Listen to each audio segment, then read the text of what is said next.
This podcast is brought to you by Mapper Forward's new Patreon community, the Global Coffee Think Tank. Check the show notes or head to patreon.com/MapperForward to find out how you can become a member today. Welcome to the Daily Coffee Pro by Mapper Forward, friends. I am beyond excited to have this conversation. Judith Ganes, welcome back to the podcast. Thank you. It is absolutely my pleasure to be here. You are my favorite person to have on this podcast. I have to tell you that I'm a big fangirl of your work. I follow everything that you do on LinkedIn. And if anyone who is listening to this is not following Judy on LinkedIn, go do it now. We will include a link in the show notes. The reason is because you make something that is a very difficult part of the coffee industry much easier to understand than anybody else I've seen across the spectrum.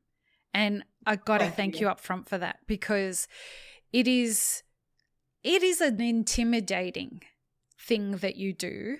And the data that you kind of put out there, that everybody puts out there, is intimidating. Trying to understand it is very intimidating, and you remove that. So thank you. And for those who don't know exactly what you do, why don't you tell them what you do at it's JGanes Consulting, isn't it? Correct. Yeah, it is. So I'm Judith Ganes, and I have over 39 years experience covering the coffee and then the other soft commodities: sugar, cocoa, orange juice, cotton, and with that also ethanol and corn and soybeans and whatever else gets thrown my way. I'm also co-founder of a data analytics firm in Haarlem, Netherlands, Taka Insights. But I started out on Wall Street, and then after 9/11 towers came down in front of me, I decided to hang up my own shingle. And so I've just been an analyst my whole career, and I love it. Crushing it ever since. This is such an interesting time to be doing what you're doing, given the state of the global economy as well as geopolitics, but also climate change is having a massive impact on commodities. So our series is going to be the future outlook of coffee pricing and supply over the next 5 episodes. And today we're going to take a look at what the current state is of the supply and pricing of coffee. So why don't you tell us what that is? Okay, so we've just gone through a period where Brazil, the world's largest producer, has had back-to-back crop issues. And when it comes to Brazil, there's a lot of uncertainty in the numbers and mistrust in the numbers and a lot of doubt, because so many times you hear, oh, Brazil had a light frost, or Brazil had dry weather. And then the weather improves and it rains, and all of a sudden you have this bigger crop. And people kind of, it's like the boy who cried wolf. And, so this time though, it really happened. And I went down to Brazil, and we spoke about it in the other podcast. I went 5 times to Brazil because traveling to any place else was closed. But so during the pandemic, I went to Brazil and I traipsed around the coffee fields, and I saw it firsthand what was going on. And so it gave me a little bit of a unique perspective, because no one else was going down to Brazil in the beginning to even understand how real the problems were. So fast forward, we're now just about completion of harvesting the 22-23 harvest in Brazil. And the range of expectations on this crop were massive. I mean, you have disparities between the USDA and the Brazilian crop forecasting agency, CONAB, of 6 million bags. And then you have trade estimates that range the difference of 8 to 10 million bags. And that makes the difference between, are you bullish or are you bearish on the market? And so the harvest is coming in. And I think there's general agreement that when they were processing the crop, the yields were smaller than expected. And therefore, the supply is actually going to be tight for the months ahead based on this crop. And since last year's crop was also reduced, stocks in Brazil have been run down. So that's Brazil in a nutshell, except now we're coming up on the flowering period for the 23-24 Brazilian crop. So what I do is I look at the crop on a 24-month cycle. Instead of from flowering to harvest, I back it up a bit. And I look at it from the branch growth, from the vegetative growth stage, all the way to harvest. Because if the weather isn't good during the vegetative growth stage and soil moisture conditions aren't there, then there's problems that aren't necessarily visible to the naked eye and can explain why the flowering is prolific or not. And so this past year, during the vegetative growth stage, it started out from a massive deficit. I mean, picture that you're climbing out of a sinkhole and you have to get back to ground level before you can start improving. And these trees had all that stress. And then it finally started to rain and rain hard, and you had record rainfall. And so you went from one extreme to the other. And while the trees had growth and the leaves look big, it doesn't necessarily assure that perfect crop. And a lot of people are anticipating that 23-24 Brazil will save the day, that it's going to be a new record. These swings in expectations, what is the role? Okay, let me ask it this way. These swings in expectations. Swing the market. Right. And so the role, and perhaps we should talk about this in another episode, but we can introduce the idea here. Help us understand the role that speculators play in that part, because it sounds as though that's a perfect stomping ground for gambling. Well, actually, no, because it's the trade that is taking positions, and it's farmers that are either holding back coffee or looking to sell at more opportune times. And the market is also, by the way, very sensitive to the exchange rate between the Brazilian real and the dollar, and that influences trade flows.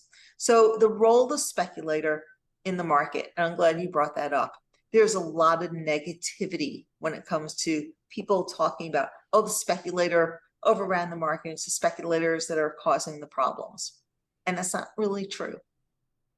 Okay. Ooh, do tell. Speculators. Okay. So the role of the futures market has one purpose, as to determine and be a benchmark for pricing, but also price discovery.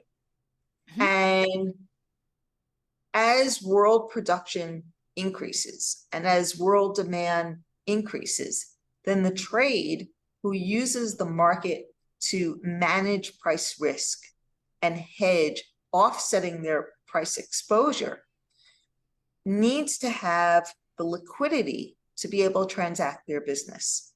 And therefore, the speculators are the ones who absorb the risk and provide that liquidity in the marketplace. If you didn't have speculators participating in the coffee market, conditions would be far thinner, and you would have far more volatile and erratic conditions than what you consider now. When the market's having some of these wild swings, it's not necessarily speculators. In part, it's the trade also trying to figure out what is happening in the marketplace. And you have so many different things hitting the market because you have the macroeconomic fundamentals. Then you have the weather factors, and you have interest rates, and you have the flip-flop in currencies. Currency. And that's what's causing these wild swings and gyration. And the less speculators participate in the market because they don't want to stomach these swings. The speculators are in the market for profit only, and they are students of the market. I mean, so they try and understand as much as possible, even though they have no physical business. Coffee isn't their mainstay. They're in it purely for profit. But to be able to make that profit, they need to be up the learning curve pretty fast on understanding the marketplace. So if you're listening to this and you are thinking, I understood none of what Judy just said, and that broke my brain, which is, I assume, a lot of people. Let's deconstruct a little bit of that. Was there something that you were going to finish, and I did interrupt you? I apologize. Were you going to say something there? Yes. The futures market that's traded in New York is New York washed Arabica contract. There's also a London Robusta contract. And the contract has been around for over 100 years. It started where people were trading in the streets on the corner.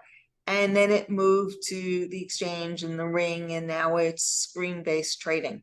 But it's still the same market. And it still serves the same purpose that it always has, and that is to provide a way for businesses to manage their risk. When you think about a company, there's many different types of risk. In our lives, we face different exposures and risks. But the thing that keeps a company up at night, or the manager, the CEO of a company, is the price. Because the bottom line is, if the price is too high, then how are you going to be able to afford to buy the coffee and meet your margins? And if price drops too low, then how are producers going to be able to grow the coffee and provide the coffee that you need? And so the market has these swings between feast and famine, where you go from a production deficit because of climatic factor to suddenly the high prices because producers have a green light to increase productivity, and it's a tree crop. And we have to remember that at the core here, because with a tree crop, it takes several years for those production adjustments to hit. And therefore the market, if there's going to be a supply tightness next year, you can't wait until next year for the adjustments. The market has to rally here and now, and further and faster than if it was a grain crop, because some of those crops could be double planted. You pull two crops out in the same year. You don't have that in coffee. If you have high prices now, you're not seeing that for 2-3 years. Do you think that we will continue to see the volatility that we're seeing right now? Because what I'm hearing from producers is, I'm holding back my coffee so that I can keep the price elevated. Well, there's danger in that, because at some point the party's over also, and the lights go out on the bull market. Yeah. And there's really never been a time where you've had this bull market that extends out into perpetuity. It just doesn't happen. Yeah. And so the longer the market stays over, in my opinion, over $2 a pound, then ultimately the harder the market's going to fall, because it's going to give that much more lead time for producers around the world to improve their husbandry, take better care because prices are higher, and decide that, there's a paradigm shift and I can plant coffee now because the price will never come back down. Well, we're seeing it in avocados here in Australia. Right. Avocados 5 years ago, 10 years ago, were $5 an avocado. So everybody went and planted avocado trees. But of course, it takes a number of years for avocado trees to reach Exactly. fruiting stage. And now we have so many avocados that they're selling for $1 each. Well, send them to Panama because prices of avocados here have surged. I've heard. And even in the US, when I was living in California, you could get an avocado for 60 cents. And it was like, this is crazy. But now avocados are $5 an avocado in California. Well, that's because everyone has avocado toast and everyone has Super Bowl Sunday parties, which is, by the way, the largest consuming day for guacamole in the world. Not shocked. But it's these kinds of swings that are very interesting. And the C market has been above $2 a pound all year. That's right. Except for a nanosecond. Right. So just to tie a bow on this episode, basically we have a very interesting scenario presenting itself with the supply going down and the demand at least remaining where it was, and a futures market where people are actually buying contracts to take receipt of it, also with speculators as a part of it that have no intention of actually taking receipt of the coffee when the contracts come to maturity. But they're important because they present liquidity, or just money for people who don't know what liquidity is. They inject money into the system that props the whole thing up. Is that Correct. A fair way to basically summarize it? But remember, speculators never have taken delivery, right. and they exit the market before you go into what's called the notice period for taking delivery. And I'd point out here, for those that aren't completely familiar with the market, 2% of all commodity contracts are actually delivered. The main goal of this market is not to deliver coffee against it. The real goal is price discovery and providing a mechanism for the trade to offset their risk. The delivery portion is really very small and normally fairly inconsequential. It's just become an issue lately, and I'll explain that to you in one of the other segments. Okay, great. Let's head into the next episode and explore that a little bit more. Perfect. Okay.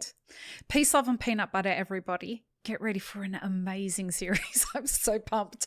Have an amazing rest of your day. Thanks, friends. If you enjoyed this video, here's what you should check out next. Consider supporting Map It Forward on Patreon, and be sure to subscribe and hit the notification bell before you leave.